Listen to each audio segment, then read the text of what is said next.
And a lot of what I'm doing right now is preparing clients for what I'm calling the restoration. That is the return to operations after the present plague. And a lot of what I'm doing with clients involves using structured strategy methods to help them understand what needs to happen going forward.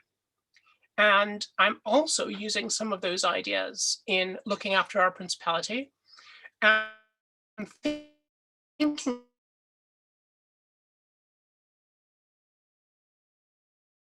about two operations is going to like. And let me put my notes up on the screen.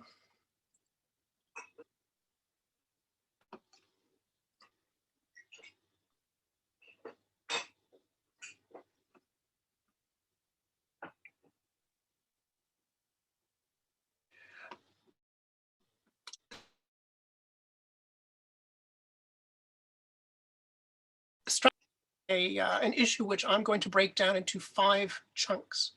And I'm going to the time on horizon scan time to do the horizon scanning, which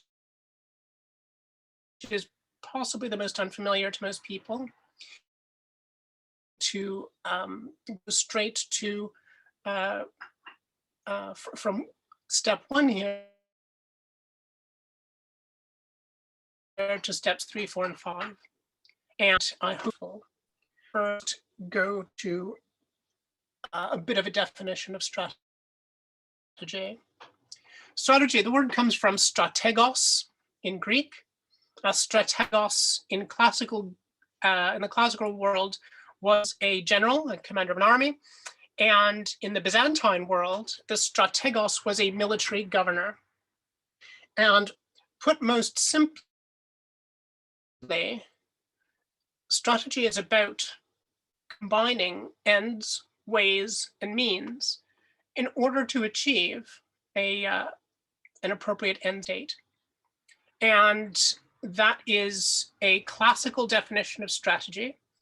And it is a definition of strategy that is, in SCA terms, not period, but it does fit in with some period concepts, and mostly Niccolo Machiavelli. And I would be remiss if I didn't make a point that not only is what I'm planning to discuss today an effective way to run your group, run your branch, run your household, run your event, but is also a way that has got some respectability from a medieval point of view. And I practice strategy in a structured fashion.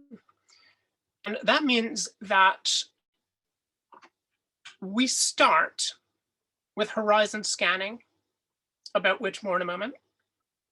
Once we have scanned the horizon, and that is once we have developed an appreciation for potential futures, plausible futures, so that we're not planning with wishful thinking, then try to understand where we need to be. We describe a required future state. And once we've described,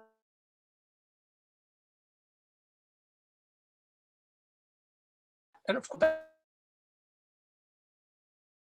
back and revise and amend as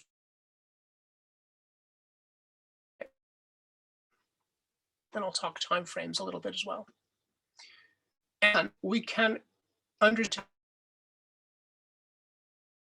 that is, we decide how are we going to get from there, pathways we're going to draw.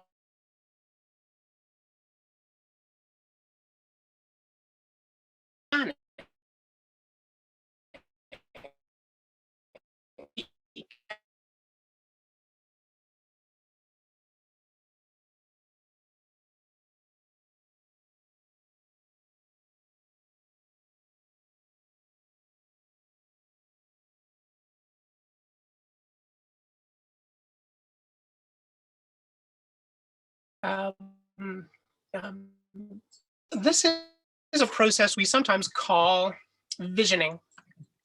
And vision is in a lot of ways, that is a law of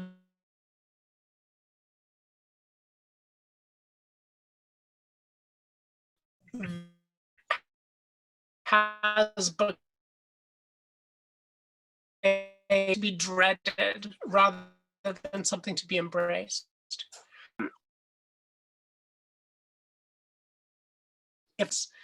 And get people to write on them with Sharpie markers and write a bunch of ideas on them and throw them down on the table as though they were an ill-mannered card player. And throwing these ideas on the table and then organizing them on the table is a way that we can get a lot of useful ideas in front of our group of people. If we decide we don't like any of those ideas, we can chuck the card off the table, throw it into a bin, or put it in a deck of cards that we keep separately.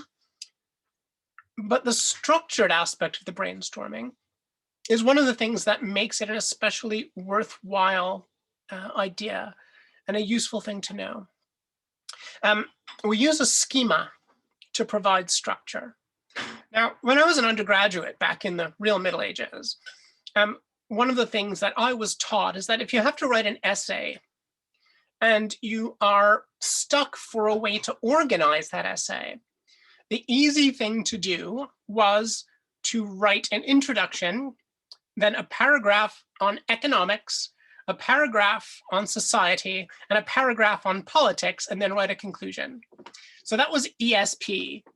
And the idea with ESP is that it provides a substitute for actually being prepared for the exam. And economic, social, political is not a bad way to go if you are looking at really big picture ideas. However, it could be that as you are looking at your branch's emergence from the plague year, that you are going to want to look at other structures. So here I've got pest and pestles. Pestles is politics, economics, society and technology, legal, environmental, and security.